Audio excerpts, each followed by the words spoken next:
The Midnight Hauntings.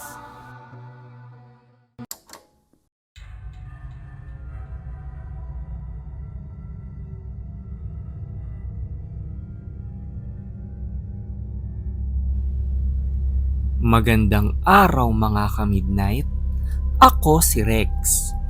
Ang kwentong ito ay pinadala ng isa nating tagapakinig at ito ay tungkol sa isang lalaki na nagtrabaho sa barko kung saan binalaan siya tungkol sa misteryosong awit ng mga sirena. Kung saan nagdadala di umano ito ng sumpa sa sino mang makakarinig nito. Ako si Rafael. At nangyari ang aking kwento ilang taon na ang nakalipas. Ito ay nang sumampa ako sa aking unang international na barko at ang ruta nito ay pa-Europa. Sanay kasi akong lokal lang na sasakyan kaya naman nanibago ako nang may makasamang mga ibang lahi. Kahit cargo ang barkong nasakyan ko, ay nagulat pa din akong naging mas mahigpit dito dahil sa daming kailangan pakisamahan, lalo na sa mga banyaga. May kanya-kanya din kasing paniniwala dito, lalo na't sa mga lugar na may malalim na kasaysayan sa karagatan. Mabuti na lang ay naging malapit ako kay Carlos na isang nakatatandang opisyal na kapwa Pilipino din sa barko. Siya ang nagturo sa akin ng mga dapat gawin at tinulungan niya akong makisama sa mga banyaga. Siya din ang nagkwento sa akin sa mga kababalaghan sa barko. Noon pa mang nakakasampa ako sa Pilipinas, ay madami na akong nararanasang kababalaghan sa dagat.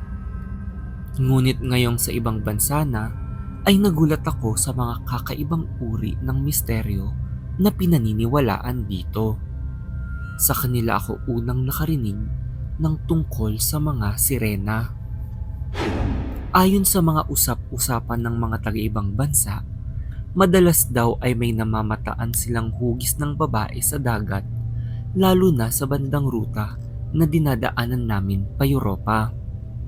Ang nakakakilabot dito ay babala nila na wag daw pakinggan ang mga awit nito. Dahil ayon sa paniniwala, kahit maganda daw ang himig ng mga magagandang dilag, ay nababalot ito ng kasamaan at kamalasan. Dahil hinihiling daw ng mga awit nila na lumubog ang barkong sinasakyan dahil nais daw nilang kainin ang mga nakasakay dito. Nung una ay naisip kong tinatakot lang ako ng iba kong kasamahan, ngunit nang tumingin ako kay Carlos ay nakita kong seryoso din ang kanyang muka.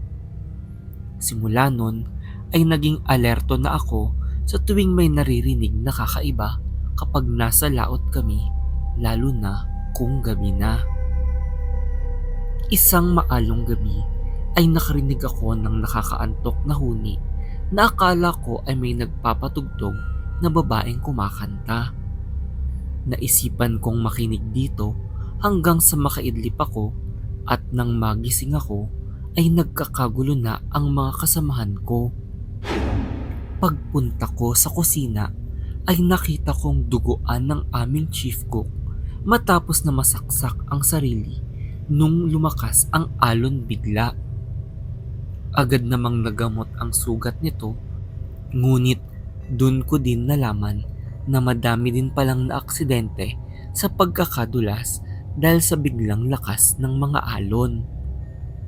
Dun ko nakwento kay Carlos na may narinig akong kumakanta bago nangyari ang alon at nakaidlip ako kaya hindi ko ito naramdaman. Nagulat ako sa reaksyon ni Carlos dahil sabi niyang wag ko itong ikwento sa iba naming kasamahan kung ayaw ko daw na mapag-initan. Pinaniniwalaan daw kasi na kapag narinig mo ang awit ng mga sirena ay dapat magtakip ka ng tenga. Dahil pag pinakinggan mo daw ang awit nito, ay iniimbitahan mo daw ang kamalasan at sumpa nito. Dun ko napagtanto na ang awit nila ang dahilan ng malakas na alon. Malamang ay dahil pinakinggan ko ito ay dahilan kung bakit madami ang naaksidente sa aming barko. Nagtaka lang ako dahil tila ako ang naligtas dahil ako ay nakaidlip at naisip na baka parte ito ng sumpa ng mga sirena. Ngunit nagulat ako nang ikwento ko ito kay Carlos. Dahil kadalasan daw ay may nagugustuhan ang mga sirena na tao at poprotektahan nila ito sa kapahamakan. Natuwa ako nung una, ngunit pinagalitan ako ni Carlos na mas mapanganib ito dahil mas susundan ng sirenang ito ang barko at mapapahamak ang lahat bukod sa iniibig nito. Dun tumatak sa akin na iwasan ang pakikinig sa awit ng sirena dahil bukod sa binibighani ako nito ay napapahamak pa ang aking mga kasama. Ngunit lingid sa aking kaalaman na mas lalala pa pala ang aking karanasan dahil nagkaroon ng napakalakas na bagyo isang gabi.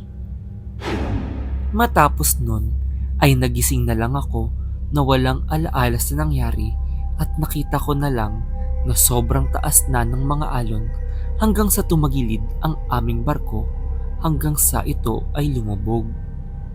Malabo na ang mga sumunod na nangyari at ang tanging naalala ko ay nasa lupa na ako. Nasa isang maliit na isla na ako at sugatan ako. Habang naghahanap ng mga kakilala ay nakita kong nagkalat ang katawan ng mga patay kong kasamahan. Hinahanap ko ang aming barko at nakita kong nakalubog na ito nang may matanaw sa isang bato na nakaupo. Napatigil ako dahil nabighani ako sa babae at huli ko nang namalayan na may buntot ito na pang-isda. Dun ko napagtanto na malamang ay ito ang sirena. Bigla itong umawit at agad akong nanghina na parang lumulutang papalapit sa kanya sa malalim na tubig. Nang matauhan ako, ay dun ko namalayan na nasa likod ko na ang sirena at tumigil na ito sa pag-awit.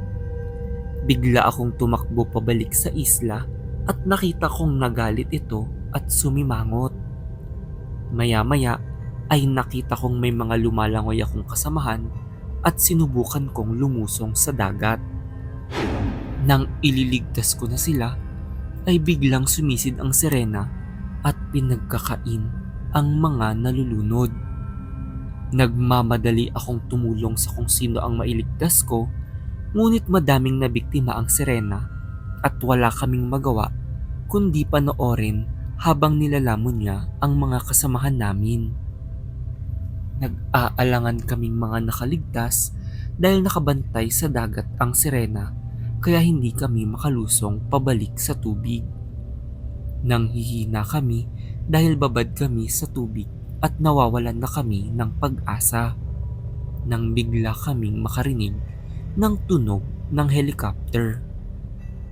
Sa kabutihang palad ay may nagligtas agad sa amin at nakauwi kami sa aming mga pamilya.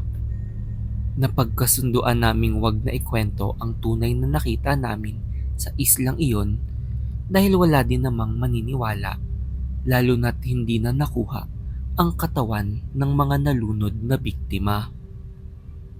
Ilang taon na ang lumipas at hindi ko pa din malilimutan ang aking naging karanasan sa barko noon.